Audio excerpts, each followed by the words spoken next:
How would our sociological paradigms view education? Functionalists would consider that schools need to perform certain tasks in order for society to be healthy and function properly. Let's talk about these tasks. Functionalists would see how the institution of education provides our society with people that have the right kind of information to be productive citizens. As I said before, we are a credentialed society, and without certain types of certificates, such as high school or college diplomas, you don't get to do certain types of work.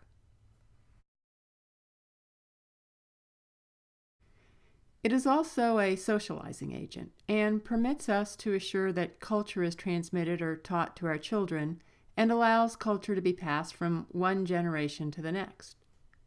Schools allow for social integration, particularly for immigrant children or those whose parents are immigrants and who were born in the U.S. It socializes all children and allows them to learn to be part of a bigger group. This slide emphasizes the changes in the laws in the 1970s to assure that disabled children could attend public schools if they so choose.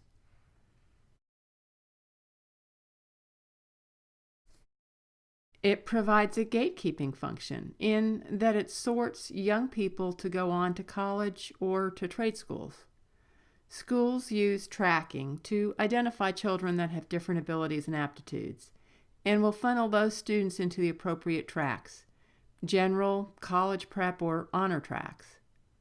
Students used to be identified as early as first or second grade for their appropriate tracks.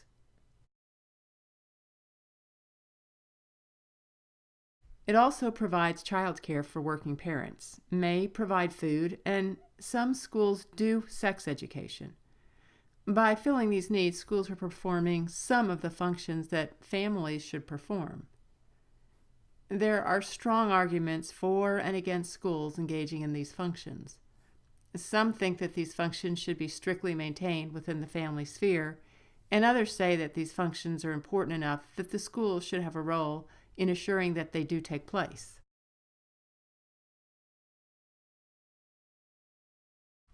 Conflict would not consider the social functions of our educational system, but rather would look at how it reproduces class structure and reinforces inequality between the classes. Conflict theorists would look at how our educational system has a hidden curriculum that silently reproduces the social class structure, and that tests are designed to discriminate against those that don't do well on standard IQ tests. It would emphasize how the schools do not get equal funding, and the bottom line is that your family background is going to have a great bearing on the kind of education you get. Let's look at these different issues.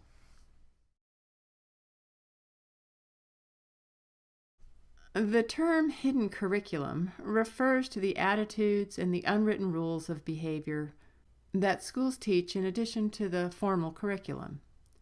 Examples are obedience to authority and conformity to mainstream norms. Conflict theorists stress that the hidden curriculum helps to perpetuate social inequalities.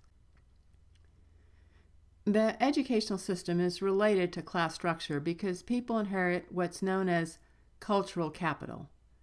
The term cultural capital refers to privileges accompanying the social location that helps someone in life. Included in this are more highly educated parents, or from grade school through high school being pushed to bring home high grades, and enjoying cultural experiences that translate into higher test scores, better jobs, and higher earnings. What family you are born into and raised by determines your cultural capital. Researchers talk about IQ tests being tilted or skewed so that class biases are built into them. Your author uses the following example when he asks you to respond to the following question. A symphony is to a composer as a book is to a blank, either paper, sculptor, musician, author, or man. So your author explains that cultural bias is built into this question Because if you've not been exposed to symphonies and the idea that people who write music are called composers, you cannot answer that question. People have different kinds of intelligence, and you can be intelligent and not know the answer due to how you think or what you have been exposed to in life. Thus, many questions have cultural bias built into them. We know that children of the poor score low on IQ tests, and that these tests measure acquired knowledge as well as intelligence. Thus, IQ tests are seen as weapons against the lower classes to maintain class divisions in the educational setting. There's tremendous disparity in school funding between districts. Most school districts get the majority of their funding from local property taxes. Think in terms of the property tax on a home, and what the difference is if you live in a community where the average home is worth $500,000 versus a home that's only worth 1/4 of that, or $125,000. The schools in the wealthier district can buy better textbooks, update their classrooms, and pay teachers higher salaries. When a child's education starts out below par because they live in a lower class community, this then stacks the deck against them for the rest of their lives. How likely is it that a young adult will attend college? It's clear that parental income is a major factor in that decision. According to this graph, a child is almost twice as likely to go on to college if their parents make $80,000 a year, versus if they live at or close to the poverty level. We also know that race is a factor in educational attainment, and that whites are more likely to complete high school and finish college than other racial groups.